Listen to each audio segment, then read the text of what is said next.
খুচরা বিক্রেতাদের কারসাজি, নিম্ন মধ্যবিত্তের নাগালের বাইরে ফলের দাম। এদিকে রোজার শুরুতেই বিদেশি ফলের চড়া দাম, দেশিতেও অস্বস্তি। জানাবো বিএনপি চেয়ারপারসন উপদেষ্টা সাইদা রফিক মারা গেছেন। এবং সর্বশেষ জানাবো রমজানে তৎপর বিএনপি ইফতার রাজনীতির মাধ্যমে সারবে নির্বাচনের প্রস্তুতি। দর্শক শুনছিলেন সংবাদ শিরোনাম, এখন বিস্তারিত। খুচরা বিক্রেতাদের কারসাজি, নিম্ন মধ্যবিত্তের নাগালের বাইরে ফলের দাম। প্রথম রোজায় সক্রিয় খুচরা ফল বিক্রেতাদের সিন্ডিকেট পাইকারি আড়ত থেকে কম মূল্যে ফল কিনে খুচরা পর্যায়ে 2 গুণ বেশি দামে বিক্রি করছে। এতে নিম্ন মধ্যবিত্তের নাগালের বাইরে ফলের দাম। সংশ্লিষ্টরা বলছেন, তদারকি না থাকায় এমন পরিস্থিতির সৃষ্টি হয়েছে। ফলে অনেক পরিবার ইফতারে ফল কিনতে পারছে না। ইফতার বাজারের তালিকা থেকে পুষ্টিকর এই খাদ্য বাদ দিচ্ছেন। খুব প্রয়োজনে খরচ সমন্বয় করতে 1-2টি করে ফল ও ওজন দিয়ে কিনছেন। নয়াপল্টনের দোকানে ফল কিনতে আসেন জাহিদুল ইসলাম। তিনি বলেন, একসময় সপ্তাহে 2 দিন পরিবারের জন্য ফল কিনে বাড়ি ফিরতাম। অসহনীয় দামের কারণে এখন আর কেনা হয় না। রোজা ইফতারের জন্য ফল কিনতে এসে দেখি সব ফলের দাম আকাশ ছোঁয়া। রামপুরা কাঁচাবাজারে কথা হয় নাজমুলের সঙ্গে। তিনি বলেন, দোকানি প্রতি কেজি আপেল 360 টাকা চাচ্ছেন। আমি যে টাকা নিয়ে এসেছি তা 1 কেজি আপেল কিনেই শেষ হয়ে যাবে। ফলের দাম আমাদের মতো ক্রেতাদের নাগালের বাইরে, তাই ইফতারের ফল পাতে রাখতে 2টি আপেল কিনেছি, সঙ্গে 2 পিস কমলা ও 2টি মালটা ওজন দিচ্ছি। ওজনে যে দাম হবে সেটা দিতে হবে। তিনি জানান, বাজারে ফলের কোনো সংকট নেই, তারপরেও বিক্রেতারা রোজা উপলক্ষে দাম বাড়িয়ে বিক্রি করছে। তারা বলছে, ফলের যে দাম চাওয়া হচ্ছে সেই দামে কিনতে হবে, তা না হলে চলে যান। রামপুরা বাজারের ফল বিক্রেতা ইসমাইল বলেন, ফলের উপর শুল্ক বাড়িয়েছে সরকার, তাই আড়তে দাম বেশি দামে কেনার কারণে বিক্রিও করতে হচ্ছে বাড়তি দামে। তবে পাইকারির তুলনায় খুচরায় দ্বিগুণ মূল্যের বিষয়ে জানতে চাইলে তিনি বলেন, রোজায় একটু লাভ না করলে হয় না, কারণ বছরে সবসময় ফল মানুষ কিনে না। রোজায় ফল বেচা কেনা বেশি হয়। এছাড়া পাইকারি আড়ত থেকে পরিবহন খরচ, বাজারের চাঁদা সব মিলে খুচরাই ফলের দাম বেড়েছে। রোজার শুরুতেই বিদেশি ফলের চড়া দাম, দেশিতেও অস্বস্তি। রোজায় খেজুরের পর বেশি চাহিদা থাকে সব রকম রসালো ফলের। শুল্ক কমানোর খেজুরের দাম এবার হাতের নাগালে থাকলেও আপেল, কমলা, মালটা সহ বিদেশি সব ফলের দাম চড়া। সরকার সম্পূরক ও শুল্ক বাড়ানোয় আমদানি করা এসব ফলের দাম কেজিতে বেড়েছে 20 থেকে 80 টাকা। দাম বাড়ার জন্য বাড়তি দরে শুল্ক আরোপ ও ডলার সংকটকে দায়ী করছেন ব্যবসায়ীরা। তবে বাজারে কিছু দেশি ফলের সরবরাহ ভালো। আনারস, কলা, পেয়ারা, বড়ইয়ের মতো ফলের সঙ্গে আগাম তরমুজও বাজারে আসতে শুরু করেছে, যে কারণে ক্রেতারা দেশি ফলের দিকে ঝুঁকছেন বেশি। যদিও সেখানেও স্বস্তি নেই দামে। একদিকে ডলারের দাম বেশি, শুল্ক আইনের ক্ষেত্রেও কিছু জটিলতা আছে। বাজারে এসবের প্রভাব পড়েছে। এর মধ্যে অন্তর্বর্তী সরকার 1 দফা শুল্ক ভ্যাট বাড়িয়েছে। বিদেশি ফল আমদানিতে সম্পূরক শুল্ক 20 থেকে বাড়িয়ে 30% করা হয়েছে। ঢাকা মহানগর ফল আমদানি রপ্তানিকারক ও আড়তদার ব্যবসায়ী বহুমুখী সমবায় সমিতির সাধারণ সম্পাদক শেখ আব্দুল করিম এর মধ্যে প্রতি কেজিতে মালটার দাম বেড়েছে 50 থেকে 80 টাকা। বাজারে দেশি মালটা সরবরাহ কম, তাতে 220 টাকা কেজির আমদানি করা মালটা কিনতে হচ্ছে 270 টাকা থেকে 300 টাকা কেজিতে। কোথাও দাম আরো বেশি চাওয়া হচ্ছে। এছাড়া বিদেশি কমলার দাম পড়েছে 300 থেকে 350 টাকা কেজি। কমলার দাম বেড়েছে কেজিতে 40 থেকে 70 টাকা। বাড়তি আপেলের দাম বেড়েছে কেজিতে 20 থেকে 30 টাকা। বাজারে সবুজ আপেল বিক্রি হচ্ছে 300 থেকে 320 টাকা কেজিতে। সংশ্লিষ্টরা বলছেন, রমজানের খেজুরের পাশাপাশি মালটা, কমলার মতো রসালো ফলের চাহিদা বেশি থাকে। ঠিক রমজানের আগেই বেড়েছে এই ফলের দাম। তবে সরবরাহ বাড়ায় কিছুটা স্থিতিশীল আছে আঙ্গুরের। বাজারের এখন 2 পদের আঙ্গুর পাওয়া যায়। এর মধ্যে সবুজ আঙ্গুরের দাম 250 থেকে 280 টাকা কেজি, আর 350 থেকে 360 টাকা বিক্রি হচ্ছে কালো আঙ্গুর। ক্রেতা মকসুদ হোসেন বলেন, 300 টাকার নিচে এখন কোনো ফল নেই। গত কয়েকদিনের চেয়ে প্রায় 50 টাকা বেশি। যৌক্তিক অযৌক্তিক পরিস্থিতি যাই হোক, রমজানের শুরুর 2-1 দিন ফলের দাম অস্বাভাবিক বাড়বে, এটা এখন স্বাভাবিক ঘটনা হয়ে গেছে। বিদেশি ফলের দাম বেশি হওয়ার কারণে বেড়েছে দেশি ফলের চাহিদা।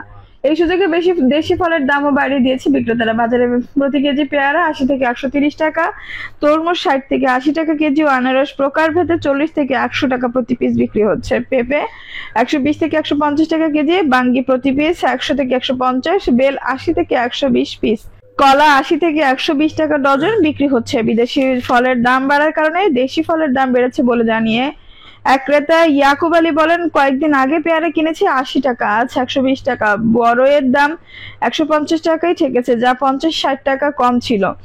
বিদেশি আপেল কমলার দামের সঙ্গে এগুলোর দামও বাড়ছে পাল্লা দিয়ে। রামপুরা বাজার ফল বিক্রেতা জয়নাল আবেদিন বলেন, পাইকারি বাজারে ফলের দাম বেড়েছে, এর প্রভাব পড়েছে খুচরা বাজারে, তবে সরবরাহ ভালো। এদিকে ঢাকা মহানগর ফল আমদানি রপ্তানিকারক ও আড়তদারদের ব্যবসায়ী বহুমুখী সমবায় সমিতির সাধারণ সম্পাদক শেখ আব্দুল করিম জাগো নিউজকে বলেন, একদিকে ডলারের দাম বেশি, শুল্কায়নের ক্ষেত্রেও কিছু জটিলতা আছে। বাজারে এসবের প্রভাব পড়েছে। এর মধ্যে অন্তর্বর্তী সরকার এক দফা শুল্ক ভ্যাট বাড়িয়েছে। বিদেশি ফল আমদানিতে সম্পূরক শুল্ক 20 থেকে বাড়িয়ে 30% করা হয়েছে।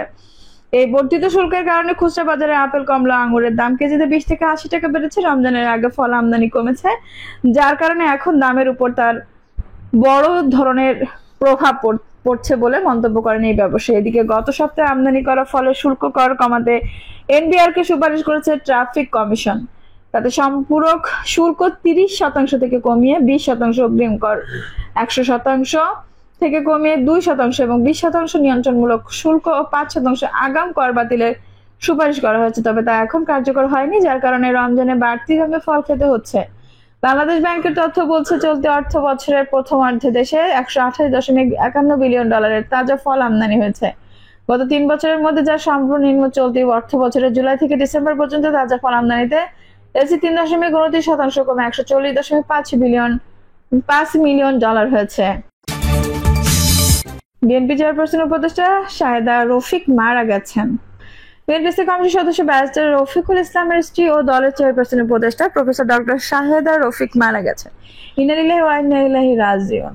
বিএনপি নির্বাহী কমিটির সদস্য ডক্টর খন্দকার মারুফ হোসেন এই তথ্য নিশ্চিত করে জানান, ঢাকার একটি হাসপাতালে আইসিইউতে চিকিৎসাধীন অবস্থায় আজ সকালে ইন্তেকাল করেছেন ডক্টর শাহেদা রফিক। এর আগে গত বৃহস্পতিবার 27 ফেব্রুয়ারি জাতীয় সংসদের এলডি হলে বিএনপির বর্ধিত সভাস্থলে গর্তে পড়ে আহত হন তিনি। পরে সেখানে প্রাথমিক চিকিৎসা নেন।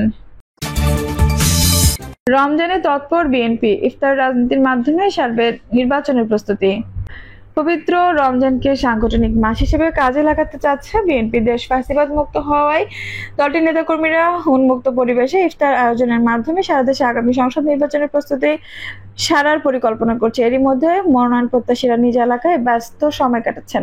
নেতাকর্মী ছাড়াও তারা সাধারণ মানুষের দোয়া নিচ্ছেন, সবার জন্য ইফতার আয়োজনের প্রস্তুতি সারছেন। বিএনপির কয়েক নেতা জানান, পরবর্তী পরিস্থিতিতে দলের লক্ষ্য নেতাকর্মীকে সক্রিয় ঐক্যবদ্ধ রাখা, ইফতারের মাধ্যমে এই কাজটি করা সহজ। এবারও গুম খুনের শিকার নেতাকর্মীর পরিবারকে রোজায় প্রয়োজনীয় সামগ্রী ও ঈদ উপহার পাঠানো হবে।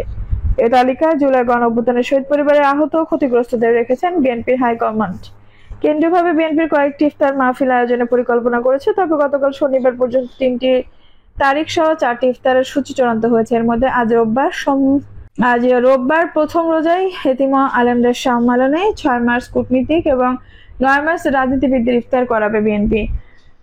আরেকটির দিন চূড়ান্ত হয়নি। বিএনপি সূত্র জানায়, রাজনীতিবিদদের সম্মানে আয়োজিত ইফতারে বিভিন্ন রাজনৈতিক দলের পাশাপাশি শেখ হাসিনা পতনের অভ্যুত্থান নেতৃত্ব দেওয়া তরুণদের নবগঠিত জাতীয় নাগরিক পার্টিকে আমন্ত্রণ জানাবে বিএনপি। একটা সময় ইফতার মাহফিলে বিএনপি চেয়ারপারসন খালেদা জিয়া উপস্থিত থাকতেন, কিন্তু কারাবন্দী থাকায় তিনি বিগত 6 বছর তা পারেননি।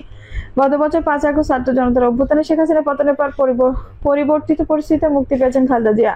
বর্তমানে উন্নত চিকিৎসার জন্য তিনি লন্ডনের ছেলে বিএনপির ভারপ্রাপ্ত চেয়ারম্যান তারেক রহমানের কাছে আছেন। সেখানে সাবেক প্রধানমন্ত্রী ঈদ উল ফিতর উদযাপন করবেন বলে জানা গেছে। বারবার দাবি জানালেও অন্তর্বর্তী সরকার এখন পর্যন্ত নির্বাচনের রূপরেখা ঘোষণা করেন। স্থায়ী কমিটির সদস্য সালদিন আহমেদ গতকাল এক অনুষ্ঠানে প্রধান উপদেষ্টা ডক্টর মোহাম্মদ ইউনূসকে আগামী 1 মাসের মধ্যে নির্বাচনী রূপরেখা ঘোষণা করার জন্য আহ্বান জানিয়েছেন।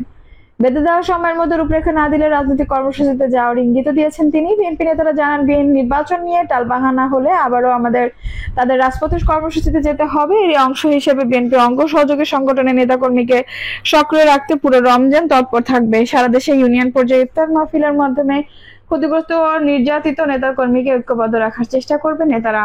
গত বছর 7 জানুয়ারি একতরফা নির্বাচনের মাধ্যমে আওয়ামী লীগ সরকার গঠন করে। এরপর সরকার বিরোধী আন্দোলনের অংশ হিসেবে বিএনপি তৃণমূলের সহস্রাধিক ইফতার মাহফিল আয়োজন করে, কিন্তু বেশিরভাগ কর্মসূচিতে ক্ষমতাসীনদের হামলা ও বাধা দিয়েছিল। এবারে প্রেক্ষাপট সম্পূর্ণ আলাদা। নেতাকর্মীরা মনে করছেন এবার নির্বিঘ্নে রোজা ও ঈদ যাপন করতে পারবেন তারা। বাড়তি হিসেবে আসন্ন সংসদ নির্বাচনে মনোনয়ন প্রত্যাশীরা এলাকার অবস্থান নিয়ে গণসংযোগ করবেন। ইফতার ও ঈদের মধ্য দিয়ে কর্মী সমর্থকদের সঙ্গে নেতাদের বন্ধন আরো দৃঢ় হবে। জানতে চাইলে বিএনপি জ্যেষ্ঠ যুগ্ম মহাসচিব রুহুল কবির রিজভী সমকালকে বলেন, রোজায় মানুষের ধর্মকর্ম নিয়ে বেশি ব্যস্ত থাকেন। বিগত দিনে বিএনপি নেতাকর্মীকে ইফতার আয়োজনে ফ্যাসিস্টরা অলিখিত নিষেধাজ্ঞা দিয়েছিল।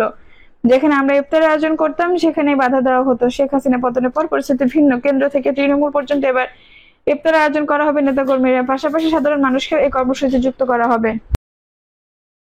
দর্শক, এই ছিল এখনকার সর্বশেষ সংবাদ। নিউজটি ভালো লাগলে অবশ্যই একটা লাইক দিন, কমেন্ট আপনার মূল্যবান মতামত জানান। সবসময় আমাদের পাশে থাকতে সাবস্ক্রাইব করে বেল বাটনটি অন করে রাখুন। ধন্যবাদ।